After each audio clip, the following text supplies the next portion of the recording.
Bundo Kanduang di Minangkabau lanjutan 2 atau lanjutan kedua.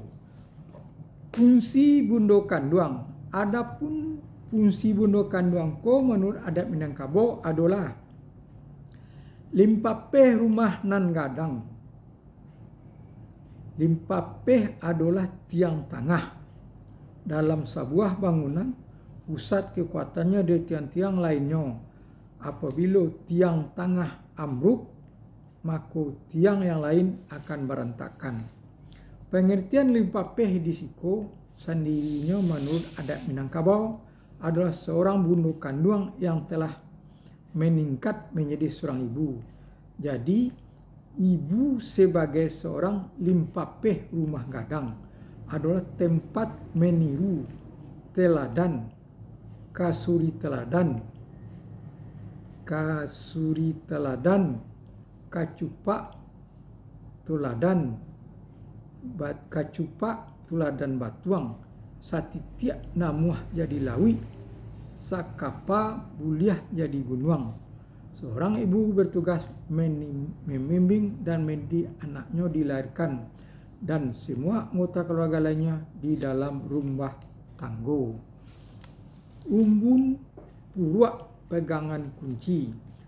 Apabila seorang wanita sudah menikah, maka tugasnya akan bertambah. Kalau tugas itu dijalankan dengan ikhlas serta hati yang tulus, akan mendatangkan kebahagiaan dalam rumah tangga. Selanjutnya, pusek jalo kumpulan tali. Sebagai pengatur rumah tangga, sebagai pengatur rumah tangga, bundo kanduang sangat menentukan baik atau buruknya anggota keluarga. Untuk itu diperlukan ilmu pengetahuan sebagai pengatur rumah tangga. Seorang bundo kanduang adalah memiliki ilmu pengetahuan cukup seperti ilmu dalam mengatur ekonomi keluarga, etiket, dan lain-lainnya. Sifat dan sikap terbuka. Sifat dan sikap seorang bundo kanduang haruslah ramah, tahu tinggi jo rendah, budi baik baso katuju, sopan dan santun, riang gembira, capek kaki, indak panaruang, ingan tangan, indak pamacah.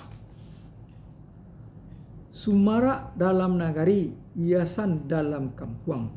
Sebagai anggota masyarakat, bundo kanduang haruslah memiliki rasa malu, baik dalam berpakaian, bertutur kata, bergaul, dan lain-lainnya. Bundo kanduang haruslah menghilangkan sifat-sifat bak katidiang tangga bingkai, bak payuang tabuka kasau, alun diimbau alah datang, alun dijijai ala galak, bak kacang diabui cie, bak lonjak labu ditanam. Nan gadang basa batuah ka undang-undang ka Madinah, ka payung panji, ka serugo sebagai lambang kebanggaan dan kemuliaan yang dibiasakan dan dihormati serta diutamakan dipelihara.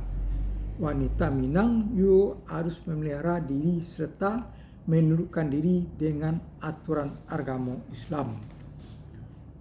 Lah bauria bak sipasin, kok bakia alah bajajak, abih tahu baganti musim, sandi adat nan dianjak, batang awa pantak tungku, pangkanyo sarang limpasan, ligundi di sawah ladang, sariak indak bagunolai.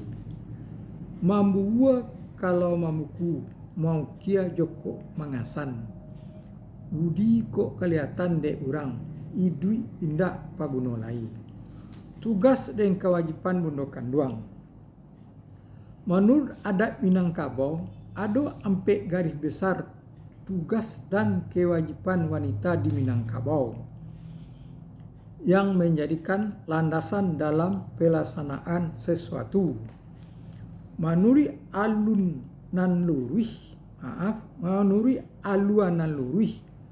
Pengertian alua di siko adalah setiap ketentuan adat Minangkabau dan agama Islam di dalam pergaulan hidup seperti ekonomi sosial, hukum dan sebagainya yang sudah digariskan yang berdasarkan kepada alua Jopatui yang disebut yo dengan alua pusako. Alua pusako menurut adat Minangkabau tidak dapat dimupakati karena merupakan ketentuan alam dan keberagaman nyata. Pelanggaran terhadap alua pusako akan menimbulkan akibat yang tidak baik, tidak rancak, seperti melanggar kesopanan, mengerjakan maksiat dan sebagainya. Jadi bundokan luang berkewajiban untuk menjauhi perbuatan yang tidak menurut alunan luwih. Manampuah jalan nan pasar al iko merupakan suatu kiasan setiap yang harus dilalui untuk sampai kepada tujuan baik di dunia maupun di akhirat.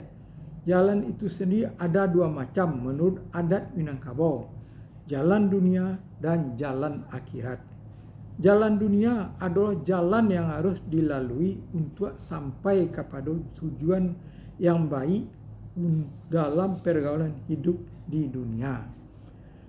Adat di dalam bergaul perlu beradat, artinya tiap-tiap yang disusun menjadi aturan yang senantinya berlandasan kepada budi pekerti yang luhur yang diamalkan dalam tingkah laku dan perbuatan. Dengan mengamalkan aturan adat akan menjamin keselamatan di dalam bergaul di dunia. Karena prinsip yang dipakai dalam adat Minangkabau senantiasa berlandasan kepada alua Jopatui.